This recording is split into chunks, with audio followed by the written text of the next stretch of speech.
আমি একটা ভিডিও বানাবো, আজ থেকে 5 বছর পরে যে আমার সন্তান দেখবে, তার সন্তান দেখবে, বাংলাদেশের প্রত্যেকটা ফ্যামিলি দেখবে এবং পরিবার নিয়ে যাতে দেখা যায়। ছোট ছোট বাচ্চা থেকে শুরু করে আমি সাইকেলিং শেখানো শুরু করলাম। তখন মোটামুটি বাচ্চারা মোবাইলে অ্যাডিকশন হচ্ছে আর কি। তো আমি চিন্তা করলাম যে এই বাচ্চাদের যদি আমি বিকেলবেলা সময়টুকু যদি আমি সাইকেলিং শেখাতে পারি, আমার সাথে থাকে, তাহলে ওরা অ্যাডিকশন থেকে অনেকটা ভালো থাকবে। মানুষ যখন অশ্লীল ভিডিও দেখতেছে তখন সে আস্তে আস্তে আস্তে আস্তে ওটা মানিয়ে নিচ্ছে, কিন্তু যখন সে ভালোটা পাবে তখন অশ্লীলটা ইগনোর করবে। কিন্তু ওই ভালোটা আমাকে দিতে হবে। বাসের জানলা দিয়ে আমি এইভাবে তাকিয়ে আছি, একটার পর একটা বিল্ডিং, একটার পর একটা বিল্ডিং, একটার পর একটা বিল্ডিং। তো তখন আমি ভাবতেছি যে এই শহরে এসে আমি এত মানুষকে পার করে কিভাবে সাকসেস হব। এখনকার যারা ইয়াং জেনারেশন, তারা নিজেদের ভিতরে যতটুকু আছে সেটা পরিপূর্ণ ব্যবহার করে না, শুধু অন্যের দিকে তাকিয়ে থাকে। ও তো বিদেশ চলে যাচ্ছে, ও তো ঘরে বসে লাখ টাকা আয় করতেছে, কিন্তু আমি পারছি না। আমার বাবা আমাকে দেখে বা আমার কাজ দেখে কখনো অনুপ্রাণিত হবেই না যতক্ষণ না সমাজের একজন লোক বলতেছে যে তোমার সন্তান তো খুব ভালো করতেছে। আচ্ছা আকিব ভাই, মাত্র 6 বছর বয়সের মধ্যে আপনি ঝিনাইদহের একটা গ্রাম থেকে, আপনার বয়স মাত্র 20 থেকে 26, এবং আপনি এখন 1 কোটি টাকার ব্যবসা করতেছেন। 1 কোটি মানুষ আপনার ইউটিউব ফেসবুক মিলায় প্রায় 10টার মতো অ্যাক্টিভ চ্যানেলে আপনাকে ফলো করে, এবং প্রতি মাসে আপনার 5 থেকে 15 লক্ষ অ্যাক্টিভ ফলোয়ার। এটা আপনি কেমনে করলেন? আলহামদুলিল্লাহ, এইটা আমি আসলে কিভাবে করছি আমি নিজেও জানি না, তবে এবং তার মধ্যে আপনার কন্টেন্টের মধ্যে কোনো নাচ নাই, কোনো গান নাই, অশ্লীলতা নাই, মানে সস্তা কৌতুক নাই। ইদার সেটা হচ্ছে আপনার সাইকেল রিলেটেড কন্টেন্ট, অথবা অবশ্যই আপনি খুবই ভালো সাইকেল চালান, এবং আপনি সাইকেল মানে বাংলাদেশে অনলাইনে যারা বিক্রি করে তার মধ্যে ডেফিনেটলি 1 নাম্বার। মানে কিন্তু আপনি জিনিসটা কিভাবে করলেন?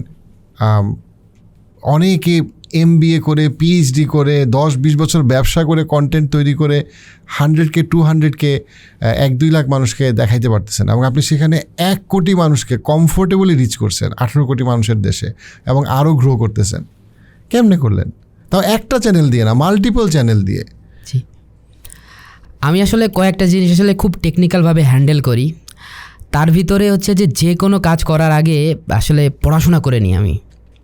তো পড়াশোনা করেই সেটা ইউটিউব হতে পারে, ফেসবুক হতে পারে, সব কিছুতে। ফেসবুক, ইউটিউবে মানুষ আমাকে যে পরিমাণ পছন্দ করে, সবচেয়ে বেশি পছন্দ করে ইসলামিক ভিডিওর জন্য। প্রত্যেকটা ভিডিওতে 10 মিলিয়ন 12 মিলিয়ন ভিউজ হয়, 20 মিলিয়ন 60 মিলিয়নও ভিউজ হয়। তো এটা হওয়ার কারণ হচ্ছে যে আমি 2টা জিনিস খুব ইগনোর করি। একটা হচ্ছে অশ্লীলতা, আর 2 নম্বর হচ্ছে হারাম মিউজিক ইগনোর করি। আর আমি টার্গেট করি যে আমি একটা ভিডিও বানাবো, আজ থেকে 5 বছর পরে যে আমার সন্তান দেখবে, তার সন্তান দেখবে, বাংলাদেশের প্রত্যেকটা ফ্যামিলি দেখবে এবং পরিবার নিয়ে যাতে দেখা যায়, এই জিনিসটা আমি টার্গেট করি।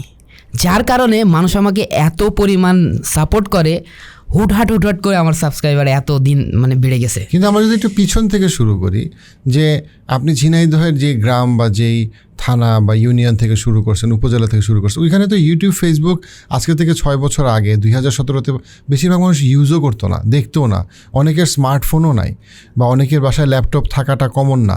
সেখানে আপনি এটা শুরু করলেন কিভাবে, কি দিয়ে শুরু করলেন? রাইট, অনেকেই তো বলে কেমনে শুরু করব, কেমনে করে, এবং তখন আপনার বয়স মাত্র 20 বছর, রাইট? তো এটা শুরুটা হইলো কিভাবে? এইটা শুরু করছি আমি আসলে আজ থেকে 2017 সালে। আমি তখন দেখতাম যে পোস্টার মারা থাকলো যে ঘরে বসে আয় করুন। হ্যাঁ, বিভিন্ন জায়গায় অলিতে গলিতে পোস্টার মারা রয়েছে, ঘরে বসে আয় করুন। তো আমি আমার বাবার দোকানে কাজ করতাম আর কি, রাবার স্টামের কাজ। তো ওখানে আমার 50 টাকা ইনকাম করতে হলে আমার 1 ঘন্টা সময় লাগতো, এবং কাস্টমারের সাথে আমার যে পরিমাণ কথা বলা লাগতো 50 টাকা ইনকাম করার জন্য। তা মানুষ ঘরে বসে লাখ লাখ টাকা ইনকাম করছে কিভাবে?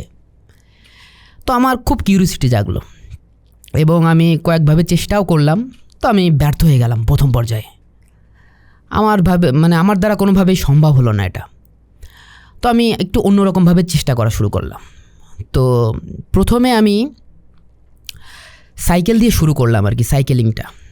তো আমার সাথে যারা কাজ করতো আর কি, ওই সময় সাইকেলিং করতো, তো ওই সময় আমাকে একটা অফার করা হয় আর কি, যে আমার উস্তাদ যিনি, উনি মাসে 25 থেকে 30 লাখ টাকা ইনকাম করে 2016-17 সাল থেকে। তো 17 সাল থেকে 25 লাখ টাকা ইনকাম করে আমাকে যখন বলছে, তখন আমি ভাবছি যে আমি কি এই কাজে লাগবো, তাহলে তো 5 বছর পরে জেনে তো আমি 25-30 লাখ টাকা ইনকাম করতে পারবো। কিন্তু আমাকে না কোনোভাবেই ওই 25-30 লাখ টাকা টানতেছে না। মানে কি 25-30 লাখ টাকা সাইকেল বিক্রি করতেন? সাইকেল না, আচ্ছা এটা হচ্ছে যে ইংলিশ কন্টেন্টের কাজ। আচ্ছা ওকে। তো আমাকে টানতেছে না। তো আমি ভাবতেছি যে যে জিনিসটা আমাকে টানতেছে না সেই জিনিসটা আমি কিভাবে করব। আর ওই সময় আসলে কেবল ফেসবুক ইউটিউব মানে শুরু হচ্ছে। তো তখন একজন ইসলামিক স্কলার, ওনার নাম নোমান আলী, তো উনি একটা কথা বলছিল যে যুবকদের উদ্দেশ্যে, যে তোমার এখন ঘরে বসে গেম খেলার সময় না, পৃথিবী তোমার জন্য অপেক্ষা করছে তুমি কি দেখাবা, তুমি কি করবা। তো ওই কথাটা আমার খুব লাগছে যে আমি আমার জাতির জন্য কি করছি, আমি আমার দেশের জন্য কি করছি। আমি কি শুধু অভিযোগ করছি? অনেকে আছে না শুধু অভিযোগ করে যে মানে আমাদের দেশের পলিটিক্স ভালো না, আমাদের এইটা ভালো না, ওইটা ভালো না, অভিযোগ করে। তো আমার জায়গা থেকে আমি কি করছি? আমি কি শুধু অভিযোগই করছি না কিছু শিখছি? তো সেই জায়গা থেকে আমি চিন্তা করলাম যে তাহলে আমাকে কিছু একটা করতে হবে, কিন্তু কি করব। এবং আমাদের ওখানে গ্রামের পরিবেশ, ওখানে তো কিছু করার মতন কিছু নেই। আপনার আব্বা পেশায় কি করতেন? আমার বাবা প্রথম জীবনে উনি খুব স্ট্রাগল করছে। প্রথম জীবনে উনি রাত্রে নাইট গার্ডে ডিউটি করতেন এবং দিনও মানে উনি একটা ফ্যামিলি ইসে চাকরি করতেন আর কি, ক্লিনিকে চাকরি করতেন। তো প্রথম জীবন থেকে আমার বাবা খুব স্ট্রাগল করছে আর কি। এবং আমি বাবার এই জিনিসটা খুব অ্যাপ্রিসিয়েট করি এবং আমি খুব মনে প্রাণে এটা মেনে রাখি যে আমি যতই উপরে যাই না কেন, বাবা কিন্তু খুব কষ্ট করছে, এটা তোমাকে মাথায় রাখতে হবে। এই জিনিসটা আমি খুব মনে প্রাণে করে রাখি। তো আমার বাবার পরবর্তীতে একটা রাবার স্ট্যাম্পের দোকান এবং একটা মানে কম্পোজিশনের দোকান ছিল আর কি। তো সেখান থেকে মানে মোটামুটি কিবোর্ডটা আর কি চিনছিলাম আর কি, বাবার হাত ধরেই আর কি, কিবোর্ডটা এবং ডিজাইন কিভাবে করে। মানে তখনকার সময় তো আমার বাবা ওই আরবি লিখতে পারতো এবং সৌদি আরব থেকে লোকজন এসে আব্বুর কাছ থেকে আরবি ব্যানার লিখে নিয়ে যেত, যেটা বাংলাদেশে খুব কম মানুষ পারতো। তখনকার সময় তো এত ডিজিটাল এত কিছু ছিল না।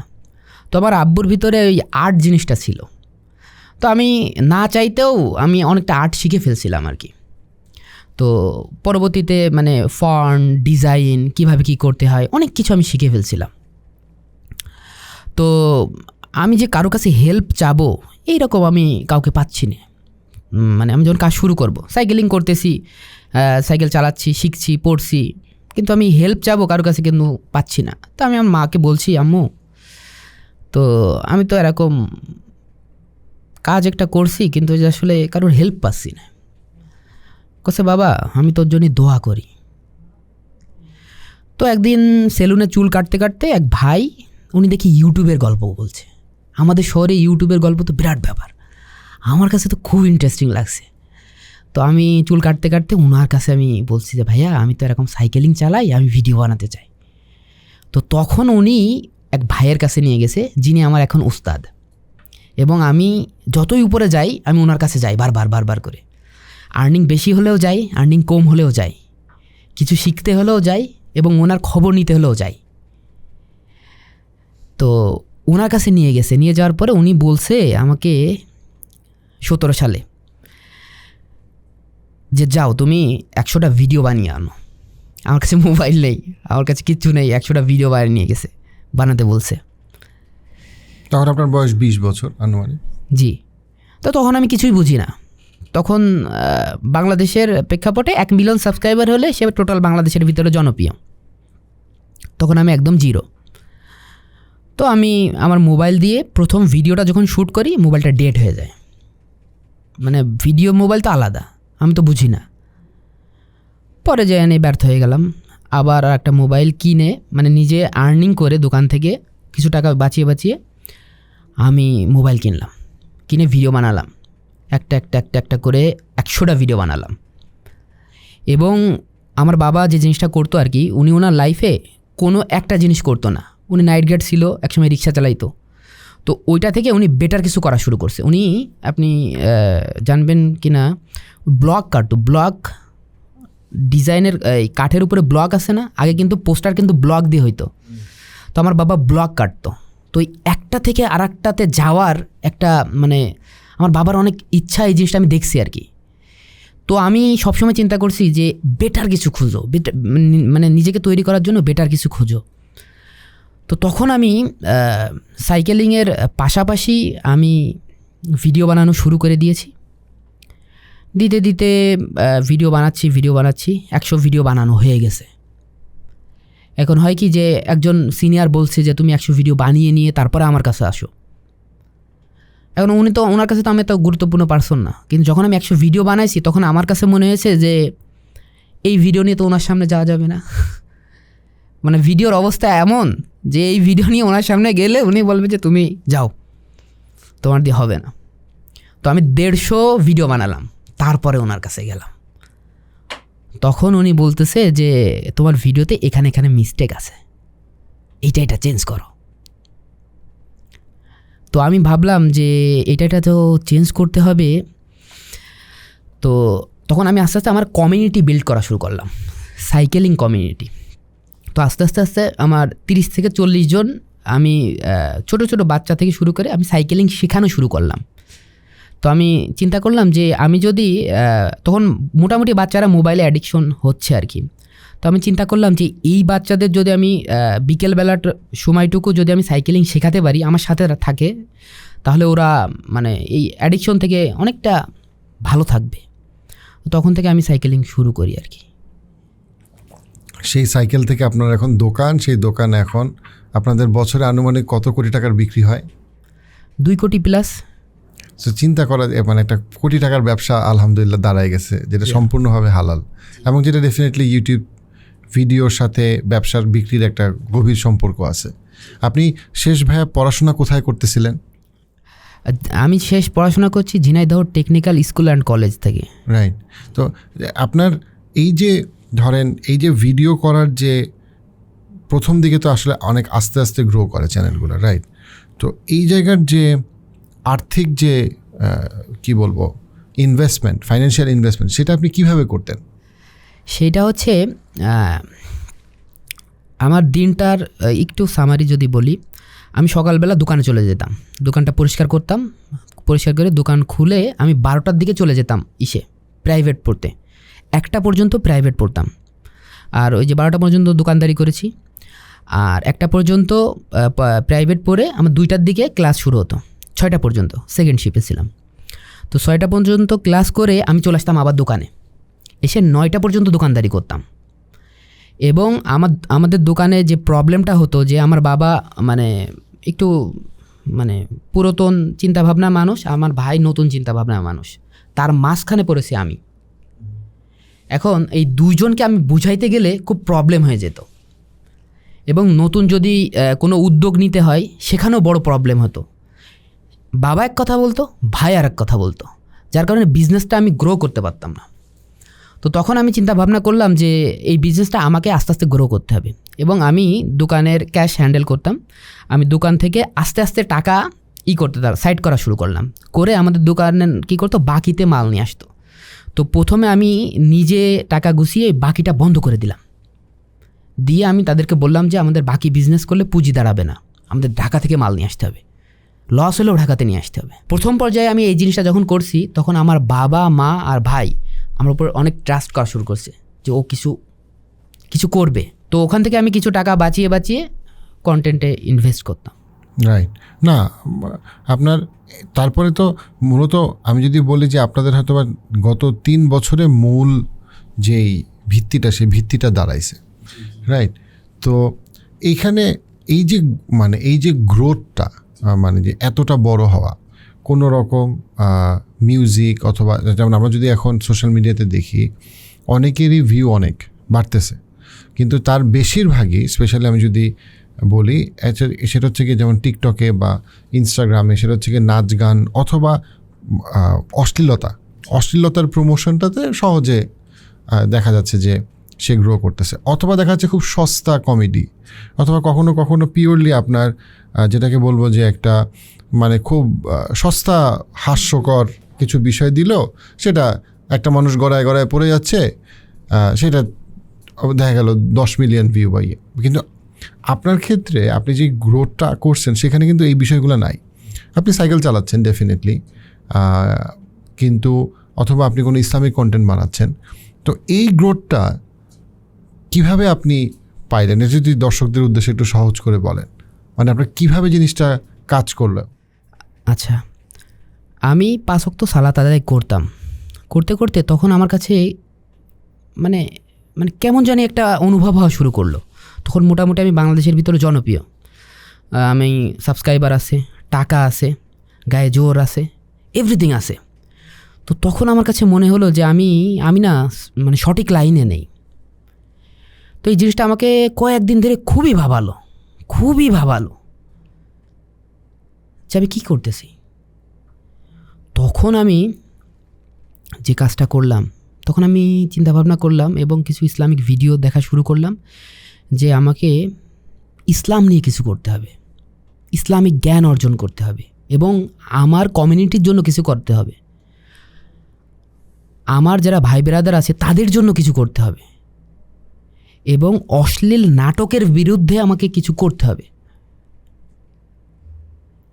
মানুষ যখন অশ্লীল ভিডিও দেখতেছে তখন সে আস্তে আস্তে ওটা মানিয়ে নিচ্ছে, কিন্তু যখন সে ভালোটা পাবে তখন অশ্লীলটা ইগনোর করবে, কিন্তু ওই ভালোটা আমাকে দিতে হবে।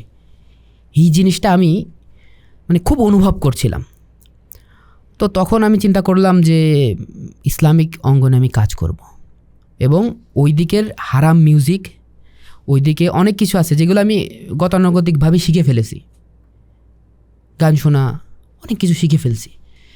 আমি চিন্তা ভাবনা করলাম না, আল্লাহর জন্য সব কিছু বাদ দিয়ে দেব, শুধু আল্লাহর জন্য এই পথে ফিরে আসব। তো তখন আমি চিন্তা করলাম যে সবাই তো এই অশ্লীল ভিডিও দেখতে চায় না। যে বিয়ে করেছে সে কি অশ্লীল ভিডিও দেখতে যাবে না। তখন আমার কাছে মনে হলো এই অশ্লীল ভিডিওর এগেনস্টে কিছু করা দরকার। তখন আমি আমার একটা বন্ধুর সাথে যোগাযোগ করলাম, করে তার কাছ থেকে ইসলামিক বেসিক নলেজ নেওয়া শুরু করলাম।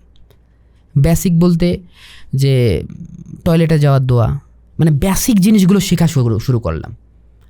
কারণ আমি যদি বেসিক জিনিসটা না জানি তাহলে আমি মানুষের মাঝে মানে ভালো জিনিসটা তুলে ধরতে পারবো না। তো ওখান থেকে জ্ঞান নেওয়া শুরু করলাম, তারপরে পড়াশোনা শুরু করলাম, তারপরে কন্টেন্ট ক্রিয়েশনের কাজ শুরু করলাম।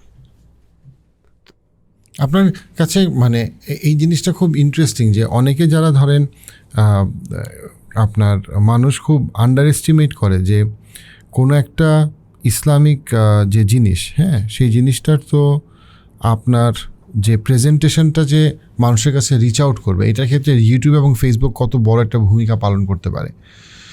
তো আপনাদের একটা যেমন একটা ইসলামিক নাটক আছে যেটার হচ্ছে গিয়ে আপনার 6.5 কোটি ভিউ, রাইট? 6.5 কোটি ভিউ, 65 মিলিয়ন। হ্যাঁ। তো আমরা একটা কাজ করি, আমরা চলেন ভিডিওটা দেখে আসি। আমি তো বলেই দিছি, বাপের দায়িত্ব আমি নিতে পারবো না। আমিও বাপের দায়িত্ব নিতে পারবো না। তোরা কেউ বাপের দায়িত্ব নিতে চাচ্ছিস না, তাহলে তোরাই বল আমি এখন কি করব? তুই কি করবি তুই জানিস, রাখলে রাখ, না রাখলে বাগানে ফেলে দে। আর আমার বউ তো বলেই দিয়েছে, এ বাড়িতে হয় তোমার বাপ থাকবে, না হয় আমি থাকবো। তোরা বউয়ের কথা শুনে বাবাকে বাড়ি থেকে বের করে দিবি? হ্যাঁ, অবশ্যই শুনবো। এত করে নিষেধ করার পরও বোনকে জমি লিখে দিয়েছে। বাবা তো সঠিক কাজই করেছে। কি সঠিক কাজ করেছে? আল্লাহ তাআলার বিধান অনুযায়ী ছোট বোন যেটুকু পাবে বাবা তো সেটুকুই লিখে দিয়েছে। হ্যাঁ, হুকুম পালন করেছে। হ্যাঁ, আমার ব্যবসা ভালো যাচ্ছে না, এজন্য আমিও বাবার দায়িত্ব নিতে পারছি না। তো চমৎকার একটা নাটক। এবং আপনি যে কথাটা বলছেন এটা আমি সবসময় ফিল করি যে আমি যদি আমাদের সময় চিন্তাভাবনাটা অনেক সময় এরকম হয়ে গেছে যে মুসলমানদের তো একটা কাজ হচ্ছে সংস্কার করা, একটা জিনিস, একটা রাস্তা ময়লা, এটা পরিষ্কার করা। কিন্তু আমাদের অনেক সময় আচরণটা হইলো এরকম যে একটা রাস্তা, এই রাস্তায় কোনো একটা খারাপ কিছু হয়েছে বা হারাম কিছু হয়েছে বা হোয়াট এভার, ওই রাস্তার দুই মাথায় হারাম সাইন দিয়ে দাও যেন এই রাস্তা দিয়ে কেউ না হাঁটে।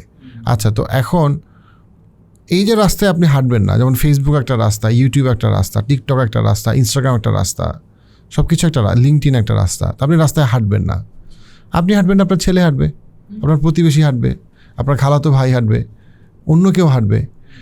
রাস্তার দুই মাথায় হারাম সাইন দেওয়া তো কোনো সমাধান হইতে পারে না।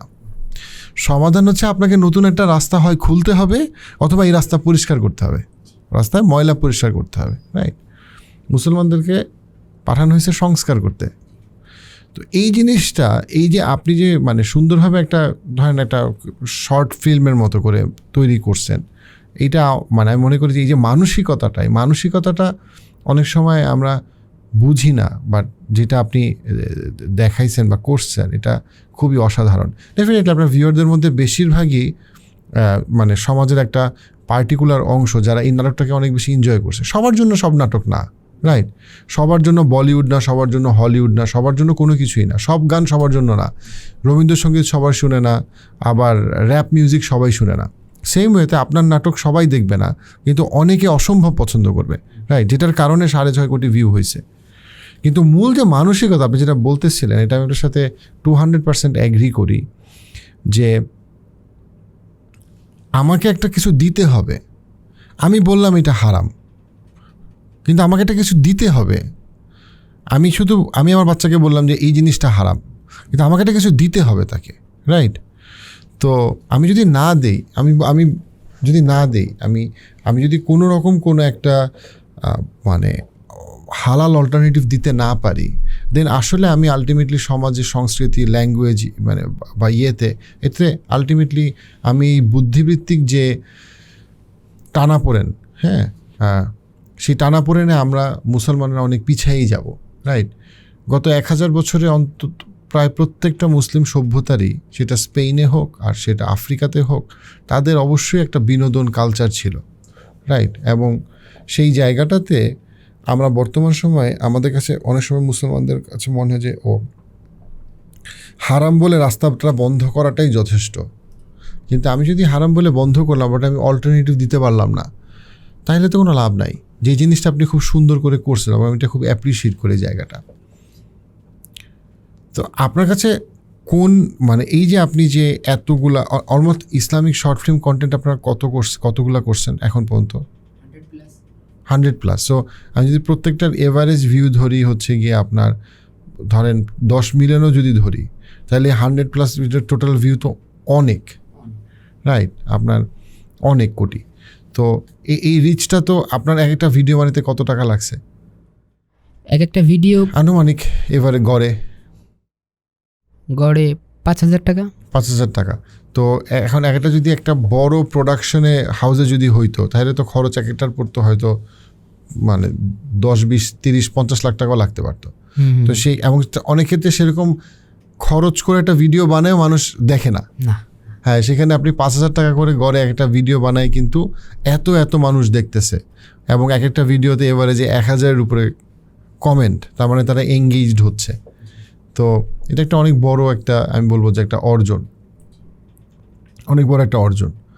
তো এখানে আপনার সবচেয়ে ভালো লাগার কমেন্টগুলো কি, বা মানুষের কোন দিকের আগ্রহটা আপনি দেখেন সবচেয়ে বেশি এই নাটকগুলো? যখন আপনি এই যে 100টা ভিডিও আপনি করলেন, যেটাতে আপনার 3 লক্ষ সাবস্ক্রাইবার বা তার বেশি, তো মানে 3 মিলিয়ন সাবস্ক্রাইবার, মানে 30 লক্ষের বেশি সাবস্ক্রাইবার, তো তাদের সবচেয়ে কমন ইন্টারেস্টটা কি এটা দেখার পিছনে, বা সবচেয়ে কমন কারণটা কি?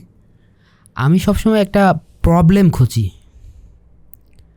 প্রবলেমটা এমনভাবে খুঁজি যে মানুষের জীবনের সাথে মিশে আছে, এবং মানুষ এমনভাবে রিলেট করতে পারবে যে সে অবচেতন মনে ভালো হয়ে যাবে।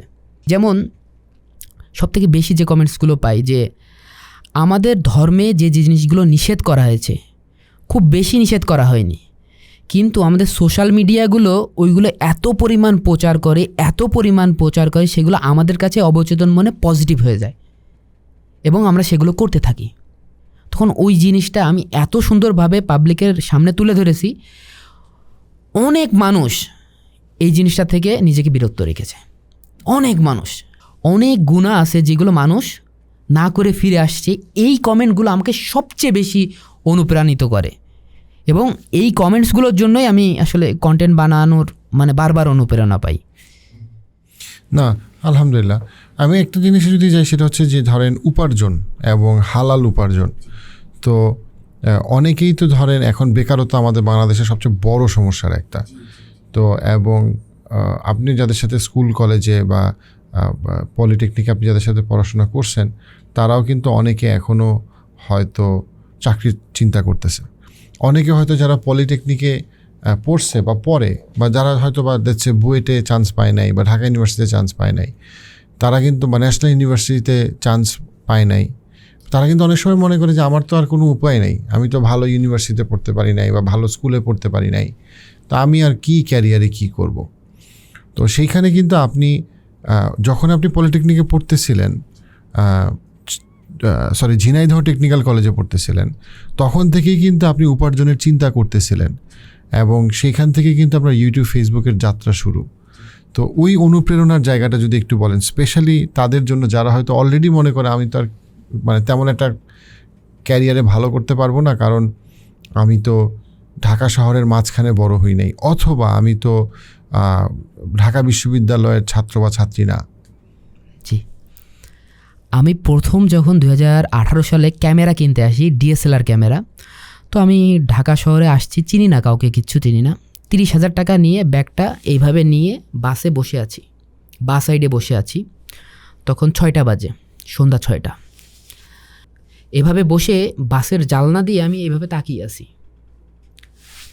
একটার পর একটা বিল্ডিং, একটার পর একটা বিল্ডিং, একটার পর একটা বিল্ডিং। তো তখন আমি ভাবতেছি যে এই শহরে এসে আমি এত মানুষকে মানে পার করে কিভাবে সাকসেস হব।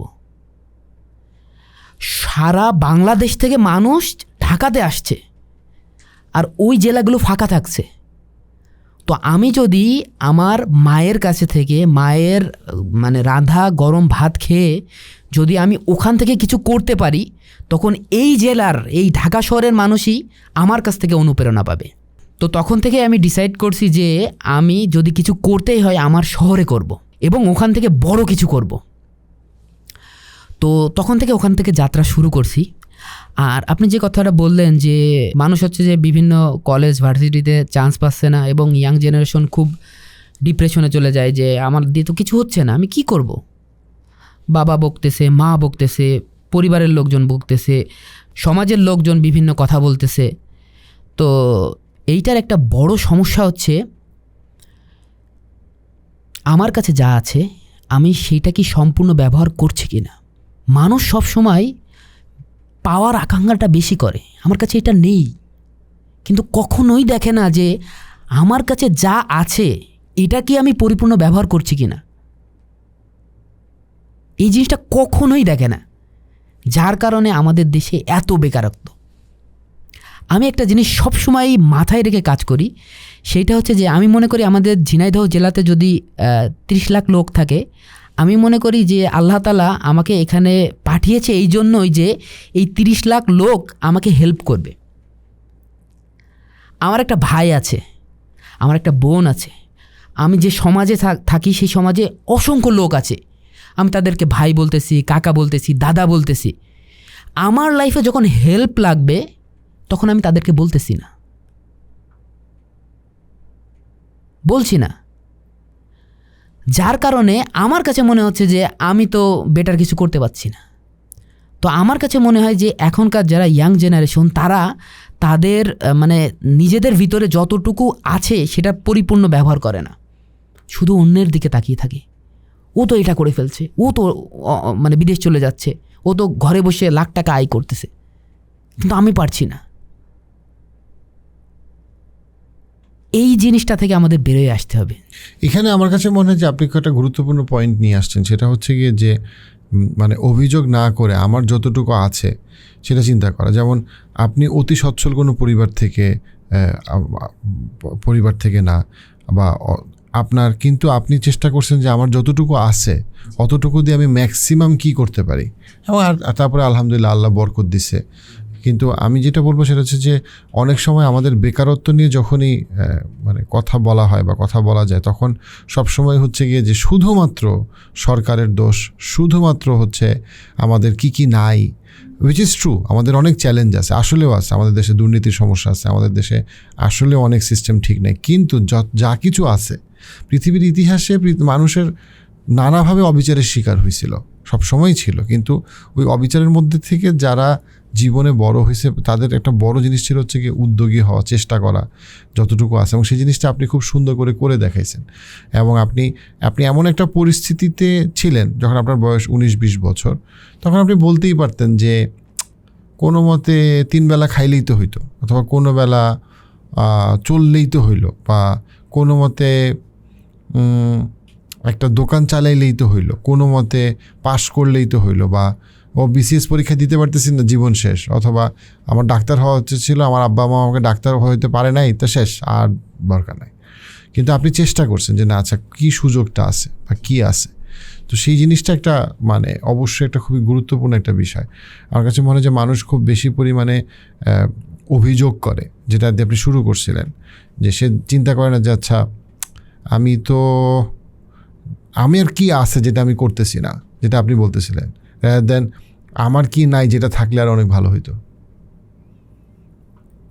আপনার এখানে যখন কেউ এই যে হালাল উপার্জনের চিন্তা করে, তখন কিন্তু সে চিন্তা করে না অনেক সময় যে আমি আমার জায়গা থেকে কি করতে পারি যেটার মাধ্যমে আমার হালাল উপার্জনটা অনেক বাড়তে পারে।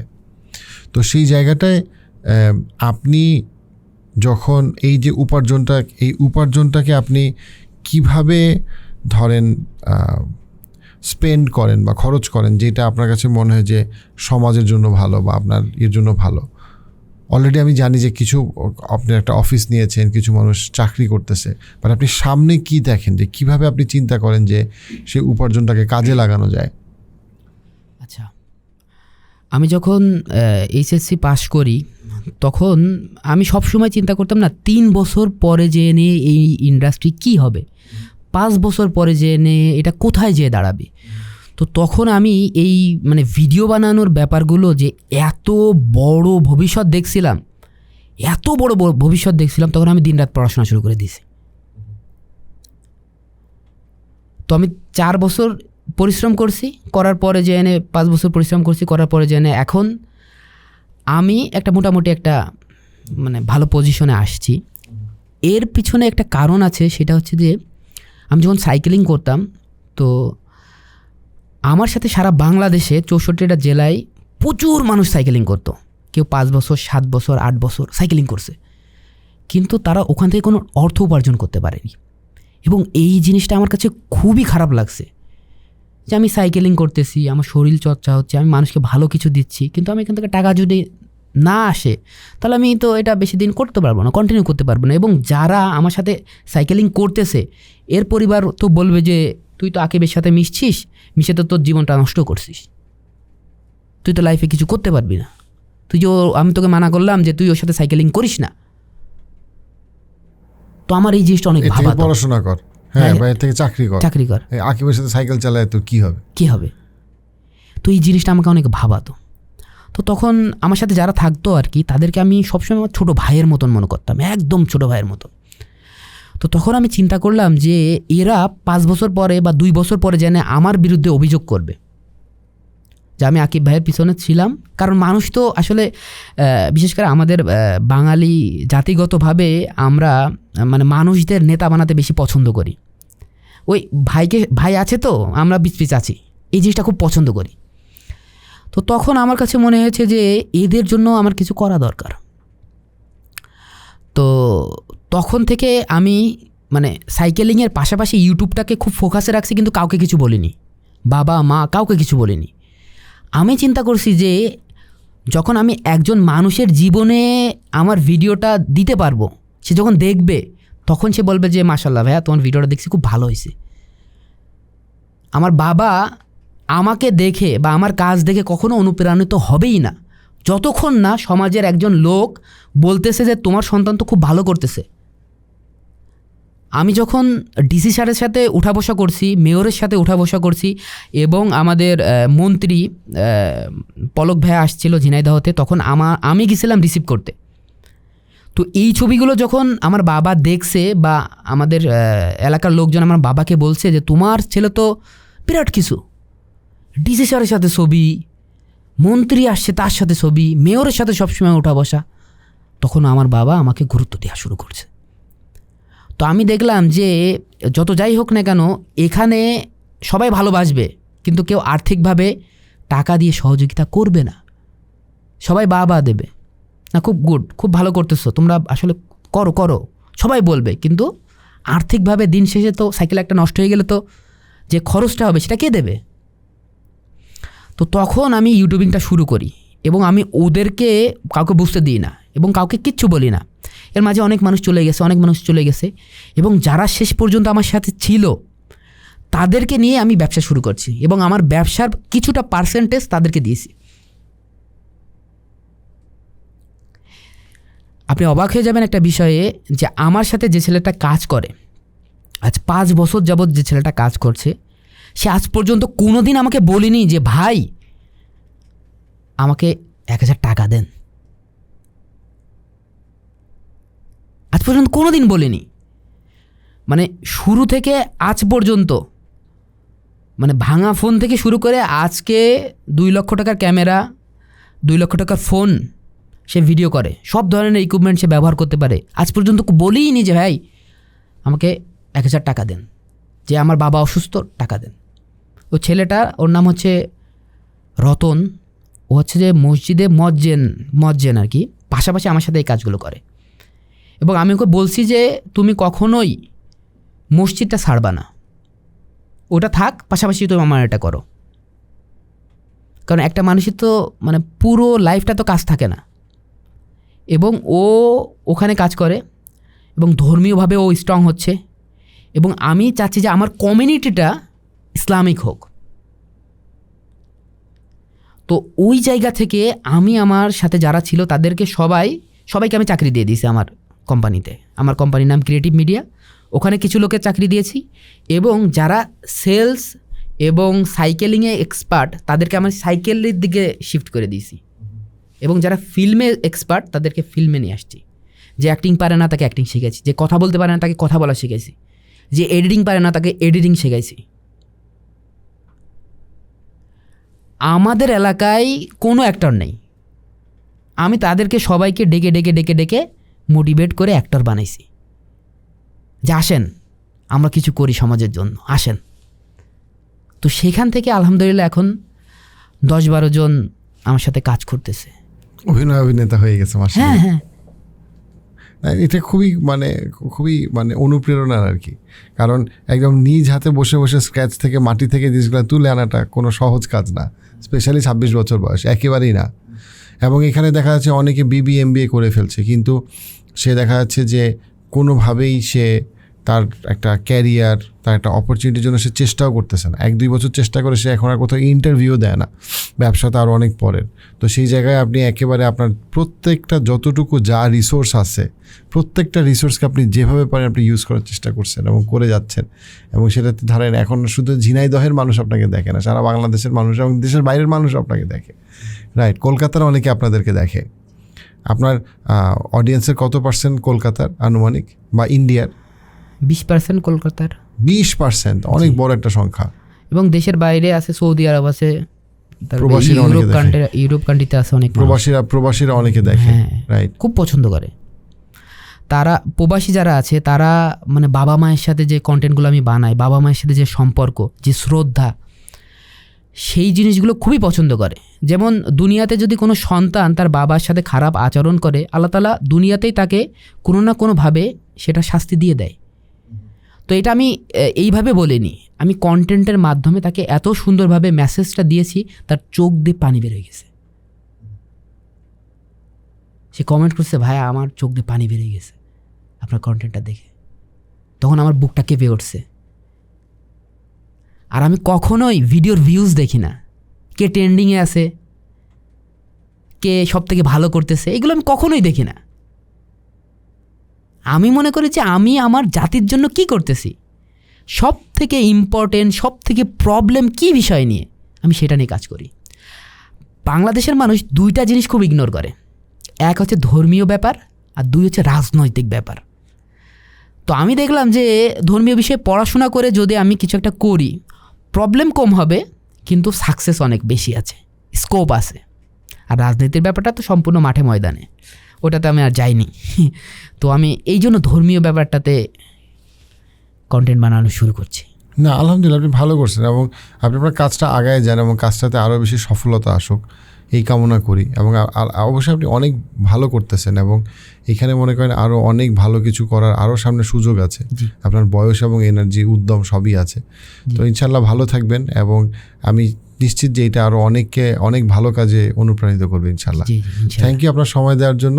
হোপফুলি ইনশাল্লাহ পরে আবার আরও কোনো ইন্টারেস্টিং টপিকে গল্প হবে ইনশাল্লাহ। জি ইনশাল্লাহ। আসসালামু আলাইকুম ওয়া রাহমাতুল্লাহ।